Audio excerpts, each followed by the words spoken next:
نحمده ونصلي علی رسولہ الکریم بسم اللہ الرحمن الرحیم۔ صرف 5 منٹ کا مدرسہ قرآن و حدیث کی روشنی میں 13 صفر المظفر۔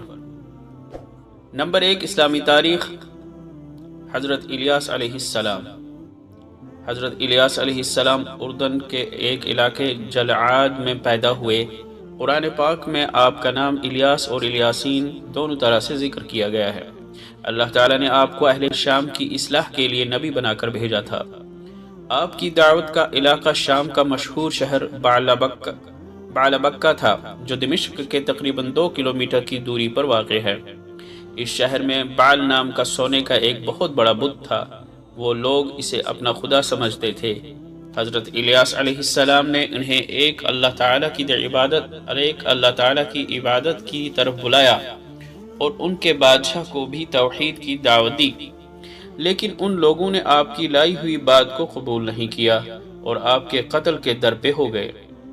آپ وہاں سے چلے گئے اور جب بادشاہ مر گیا تو آپ واپس آئے اور نئے بادشاہ کو دعوت دی تو اس نے اور پوری قوم نے ایمان قبول کر لیا۔ نمبر 2، اللہ کی قدرت۔ سورج مکھی کا پھول۔ اللہ تعالیٰ نے سورج مکھی کے پھول کے اندر احساس و شعور کی عجیب صلاحیت رکھی ہے۔ سورج کی کرنوں کے ساتھ اس پھول کا رخ بھی بدلتا رہتا ہے۔ جب صبح کے وقت سورج نکلتا ہے تو اس کا رخ مشرق کی طرف ہوتا ہے اور دوپہر کے وقت اس کا رخ سیدھا آسمان کی طرف ہو جاتا ہے، یہاں تک کہ سورج غروب ہوتے وقت بالکل مغرب کی طرف گھوم جاتا ہے۔ سورج کی شعاعوں کے ساتھ اس پھول کو کون گھماتا ہے؟ بے شک اللہ تعالیٰ نے اپنی قدرت ہی سے اس نرم و نازک پھول کے اندر سورج کی گردش کے ساتھ اپنا رخ بدلنے کی صلاحیت پیدا فرمائی ہے۔ نمبر 3، ایک فرض کے بارے میں چند باتوں پر ایمان لانا۔ رسول اللہ صلی اللہ علیہ وسلم نے فرمایا، جب تک کوئی بندہ ان 4 باتوں پر ایمان نہ لائے تو وہ مومن نہیں ہو سکتا۔ نمبر 1، اس بات کی گواہی دے کہ اللہ کے علاوہ کوئی عبادت کے لائق نہیں۔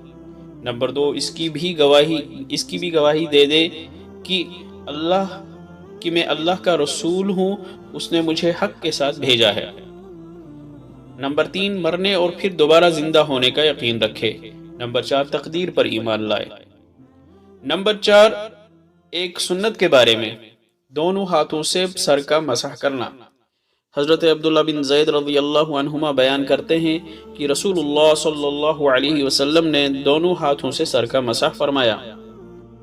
نمبر 5، ایک اہم عمل کی فضیلت، شہادت طلب کرنا۔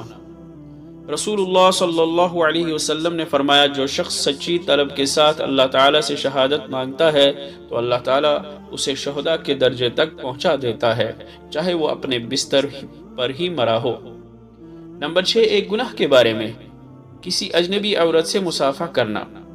رسول اللہ صلی اللہ علیہ وسلم نے فرمایا، جس نے اجنبیہ عورت سے مصافحہ کیا تو قیامت کے دن وہ اس حالت میں آئے گا کہ اس کے دونوں ہاتھ اس کی گردن سے جکڑے ہوئے ہوں گے اور پھر اس کے حق میں جہنم کا فیصلہ ہوگا، اور اگر اس سے ناجائز بات چیت کی ہے تو قیامت کے دن بات کے ہر جملے کے بدلے میں اس کو 1000 سال جہنم میں قید کیا جائے گا۔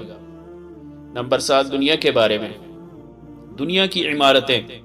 رسول اللہ صلی اللہ علیہ وسلم ایک مرتبہ ایک گنبد والی عمارت کے پاس سے گزرے تو فرمایا، یہ کس نے بنایا ہے؟ لوگوں نے بتایا کہ فلاں شخص نے۔ تو فرمایا، قیامت کے دن مسجد کے علاوہ ہر عمارت صاحب عمارت کے لیے وبال ہوگی۔ نمبر 8، آخرت کے بارے میں نیک لوگ جنت میں رہیں گے۔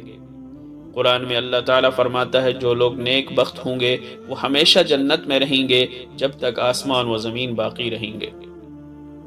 نمبر 9، طب نبوی سے علاج، دل کی کمزوری اور رنج و غم کا علاج۔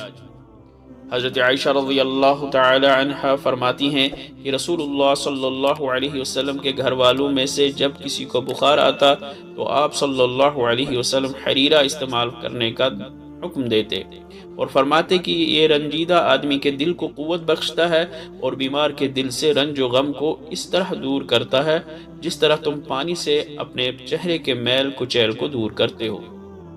فائدہ، جو کے آٹے کو بھون کر اس میں گھی، میوہ اور شکر ڈال کر پکایا جاتا ہے، جس کو حریرہ کہتے ہیں۔